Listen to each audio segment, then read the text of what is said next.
अस्सलाम वालेकुम जी। आज का लेक्चर हमारे पास है ग्रेविटेशनल फील्ड स्ट्रेंथ हमने निकालनी है due to symmetric mass distribution. यानी हम मुख्तलिफ केस देखेंगे, जैसे हम एक पॉइंट मास देखेंगे, एक लाइन ऑफ मास देखेंगे, एक प्लेन ऑफ मास देखेंगे।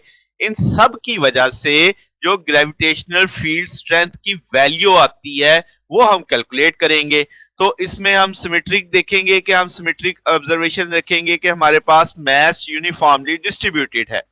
ठीक है, तो ये हमारी आउटलाइन है आज के लेक्चर की। तो शुरू करते हैं जनाब कि कैसे हम ये सारा प्रोसेस चलाएंगे। तो पहली हेडिंग है हमारे पास gravitational field strength due to symmetric mass distribution. हमने गाजिस लॉ का एक फार्मूला गुज़िश्ता दिन के लेक्चर में पढ़ा। हमने कहा कि भाई आपके पास surface integral g dot d A जो होता है वेक्टर में, उसे हमने n unit vector d A ले लिया था। मैंने उस एरिया का एक पैच लिया, उस पर नॉर्मल लगा लिया। तो इस सारे को जब हम पूरी सरफेस पे हम हल करते हैं तो वो बराबर आ जाता है -gm4 पाई। ठीक होगी बात। अब ये जो फार्मूला आपके सामने है ना, ये बहुत अहम है, बहुत काम करता है। किस चीज के लिए?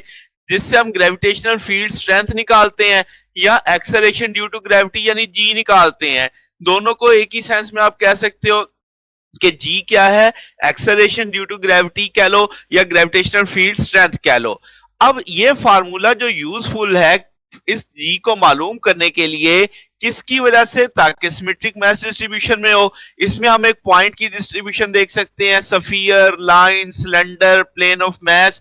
तो आपके पास, हमारे पास इन तमाम जहां पे भी मास डिस्ट्रीब्यूशन सिमेट्रिक या यूनिफॉर्मली होगी वहां पे हम इसे अप्लाई कर सकते हैं। अच्छा, तो हम इसका जो इंटीग्रल है वो हम ऐसे लेते हैं, यानी वो आपके पास जिसको आसान करना, हल करना हमारे लिए क्या होगा? आसान होगा।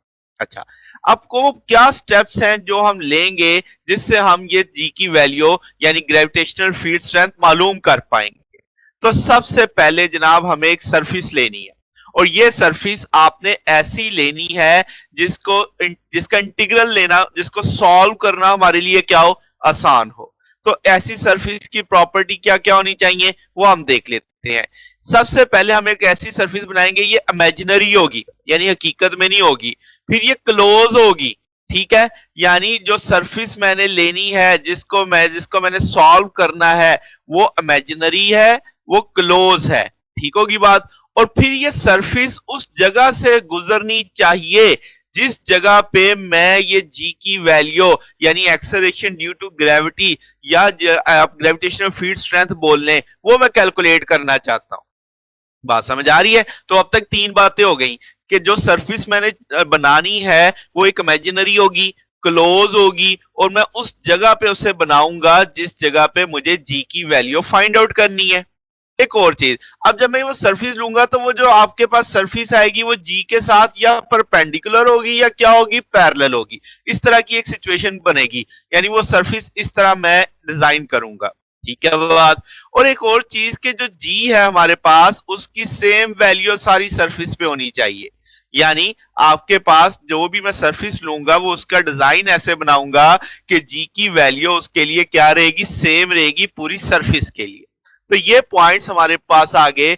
इसको हम गॉसियन सरफेस भी बोलते हैं क्योंकि हम गॉसियन लॉ अप्लाई कर रहे हैं।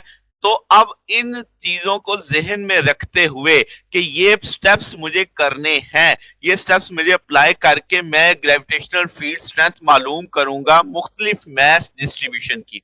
ठीक होगी बात जनाब। तो शुरू करते हैं सबसे पहले gravitational field strength due two point mass.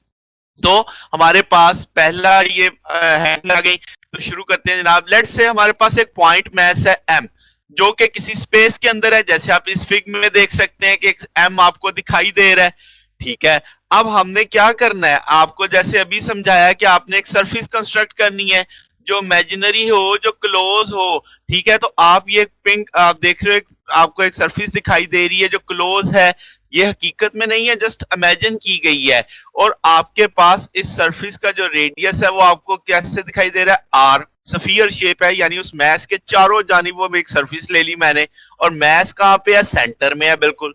अच्छा, अब आपके पास जो जी है, अगर आप देखो तो वो हमेशा इनवर्ड होता है किसी मैस के लिए। ठीक है, तो अब इसका, अब यहाँ पे जब आप पैच देखोगे तो आपके पास जी जो है उस सरफेस पे किसी भी सतह पे परपेंडिकुलर दिख रहा है आपको, ठीक है। अब आप क्या करोगे कि जी चूंकि यूनिफॉर्म है, हर जगह पे जी की वैल्यू क्या होने वाली है, सेम होने वाली है। अच्छा जी, अब गाउस लॉ लगाते हैं। तो गाउस लॉ का फार्मूला आपको बताया था शुरू में कि surface integral g dot n d is equal to minus g m into 4 pi है। अच्छा जी, अब जरा आप जी और एन यूनिट वेक्टर का जरा डॉट प्रोडक्ट देखो। क्या जी इनवर्ड है, एन अपवर्ड है, यानी कि ये तो एंटी पैरेलल हो गए। अगर ये एंटी पैरेलल है तो एंगल कितने का बनेगा इनके बीच में, 180 का। कॉस 180 माइनस में आता है, और हम जानते हैं एन यूनिट वेक्टर है। अगर ये यूनिट वेक्टर है तो इसका मैग्नीट्यूड 1, जी वेक्टर का मैग्नीट्यूड जी, डॉट की वजह से cos 180 माइनस जी आ जाएगा। तो इसका मतलब इस इंटीग्रल में जो जी डॉट एन यूनिट वेक्टर है उसकी जगह माइनस जी लगाया जा सकता है।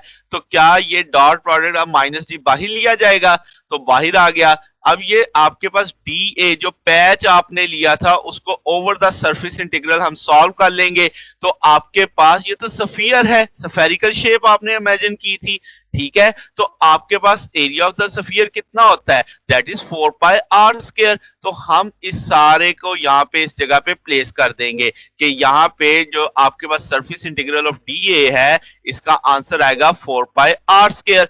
तो जनाबे वाला वो वैल्यू प्लेस कर दी, माइनस माइनस से कट जाएगा, 4 पाई से कट जाएगा, तो सिर्फ जी किसके बराबर आ जाएगा, g m over r square के।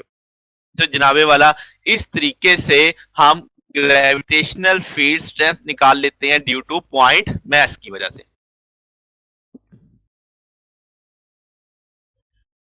तो जनाब आगे चलते हैं। हमारे पास है gravitational field strength due to line of mass, यानी कि अब मुझे एक लाइन समझनी है जो इस पे सारे का सारा क्या है, लेट से वो मैस है।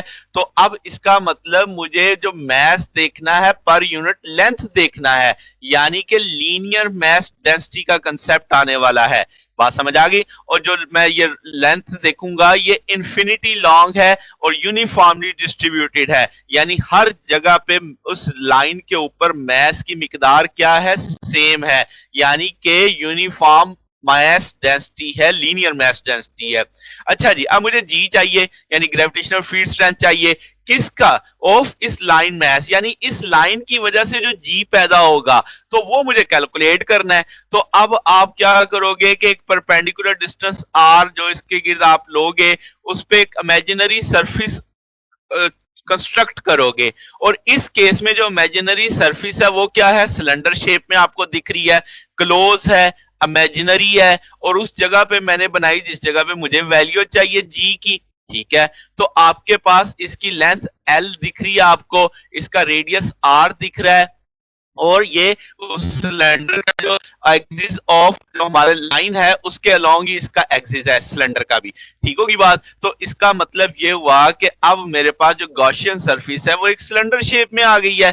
तो अगर आप जी देखो तो जी उस मैस की जानिब होगा, यानी वो जो लाइन है मेरी उसकी जानिब होगा, और आपने जो पैच इस तस्वीर में लिया हुआ है वो अपवर्ड है, ये दोनों एंटी पैरेलल हैं। यानी जो कर्व सरफेस होगी सिलेंडर की, जो कर्व सरफेस आपको सिलेंडर की दिखेगी उस पे क्या होने वाला है, उस पे जनाबे वाला आपके पास जी और एन यूनिट वेक्टर एक दूसरे के क्या होने वाले हैं, एंटी पैरेलल होने वाले हैं। बात समझ आ रही है। तो इसका मतलब अब मेरे पास सिलेंडर को मैं दो तरह से समझ रहा हूं, एक कर्व सरफेस और एक फ्लैट सरफेस। तो अब अगर आपको कि पहले फ्लैट सरफेस को देख लेते हैं, फ्लैट एंड्स ये जो आपके लेफ्ट और राइट पे बनेंगे। अब जी तो डाउनवर्ड है, नॉर्मल बाहर की जानिब आ जाएगा, ऐसे केस में आपके पास जो एंगल बनेगा वो 90 डिग्री आ जाएगा, क्योंकि हमारे पास फॉर्मूला तो अब आपको याद है, सरफेस इंटीग्रल आ जाएगा जी डॉट एन डी ए। तो आपके पास इसका जो जीरो है तो ये जीरो हो जाएगा। तो अब आप जो कर्व सरफेस है अगर आप उसे देखें तो आपके पास जी डॉट एन ए को देखें तो 180 आ जाएगा, वो 180 माइनस जी हो जाएगा जैसे हमने पिछले केस में किया है। तो आपके पास माइनस जी बाहर ले लेंगे। अब जो आप सरफेस इंटीग्रल ले रहे हैं डी ए का वो एक सिलेंडर शेप में है, तो सिलेंडर शेप जो है उसका पूरा एरिया सिलेंडर का वो कितना होगा 2πr इंटू एल। तो इस तरीके से पूरे सिलेंडर का आप क्या निकाल लोगे, एरिया निकाल लोगे। तो वो वैल्यू प्लेस करोगे तो आप डी ए की वैल्यू, तो यहां से अब आपके पास माइनस माइनस से कट जाएगा, 2 उसके साथ सॉल्व हो जाएगा, तो आपने इसे बैलेंस कर लिया। अब जनाबे वाला मैस आपके पास यूनिफॉर्मली डिस्ट्रीब्यूटेड था तो हम इसे लैम्डा इंटू लेंथ की पैटर्न पे लिख सकते हैं, तो एल एल से कट जाएगा, तो जी बराबर आ जाएगा 2g lambda over r in term of linear mass density आ जाएगा ये। तो आपने देखा कि जो फ्लैट एंड थे वो तो कोई कंट्रीब्यूशन ही नहीं कर रहे, उनकी वजह से आपके पास कोई कंट्रीब्यूशन नहीं है, क्योंकि एंगल 90 डिग्री बनेगा, क्योंकि नॉर्मल आपका बाहर की जानिब होगा, जी अंदर की जानिब होगा, एंगल 90 डिग्री आ जाएगा। तो आपके पास फ्लैट एंड्स का कोई कंट्रीब्यूशन नहीं है। तो कंट्रीब्यूशन किसका है, कर्व सरफेस का। तो कर्व सरफेस पे एंगल कितने का बन रहा है, 180 का। तो जब आप एन डॉट जी लोगे तो 180 पे माइनस जी आ जाएगा, जैसे पिछले केस में लिया था जी डॉट एन में, तो आप माइनस जी को बाहर निकाल लोगे just like the previous case, क्योंकि एंटी पैरेलल है, एंटी पैरेलल पे आपके पास डॉट प्रोडक्ट माइनस में आ जाती है, तो इसका माइनस जी आ जाएगा आपके पास। तो आप इस वैल्यू को प्लेस करोगे, फिर आप पूरा एरिया ले लोगे, एरिया ऑफ द सिलेंडर, तो वो आपके पास यहां से सॉल्व करके फिर हम उसे किसमें डिस्कस करेंगे, मैस डेंसिटी की लैंग्वेज में डिस्कस करेंगे। तो एम आप किसके बराबर लिख सकते हो, लैम्डा एल के, तो वो लैम्डा एल आ जाएगा यहाँ पे। तो इस तरीके से जी बराबर आ गया 2g लैम्डा ओवर आर, किस केस के लिए, gravitational field strength due to line of mass. अच्छा जी, अब इसी तरीके से अब हम देखेंगे gravitational field strength due to plane of mass. क्या मतलब, मेरे पास एक इनफाइनाइट शीट है, प्लेन मास है, और उसका मास यूनिफॉर्मली डिस्ट्रीब्यूटेड है। अगर यूनिफॉर्मली डिस्ट्रीब्यूटेड है तो इसका मतलब मास डेंसिटी डिस्कस की जा सकती है, मास पर यूनिट एरिया, तो इसे हम सिग्मा से रिप्रेजेंट कर देंगे। तो इसका रोल एट द एंड में gravitational field strength in term of sigma भी डिस्क्राइब करूंगा।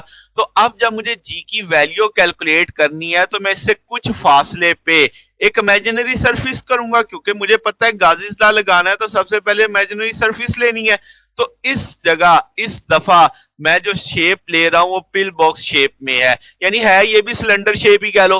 तो आपके पास जिसके दोनों एंड्स क्या होंगे, फ्लैट होंगे, जस्ट लाइक आपके पास क्या आ रहा है जनाब, तो ये जो फ्लैट फेसेस हैं मेरी शीट के पैरेलल आ जाएंगे। अच्छा, अब जो कर्व सरफेस आपको दिख रही है यहां पे अगर आप देखें तो आपका जी उस शीट की जानिब होगा, क्योंकि जी तो मैस की वजह से होना है ना, तो शीट आपकी जी, तो जी की डायरेक्शन मैस की जानिब यानी शीट की जानिब होगी।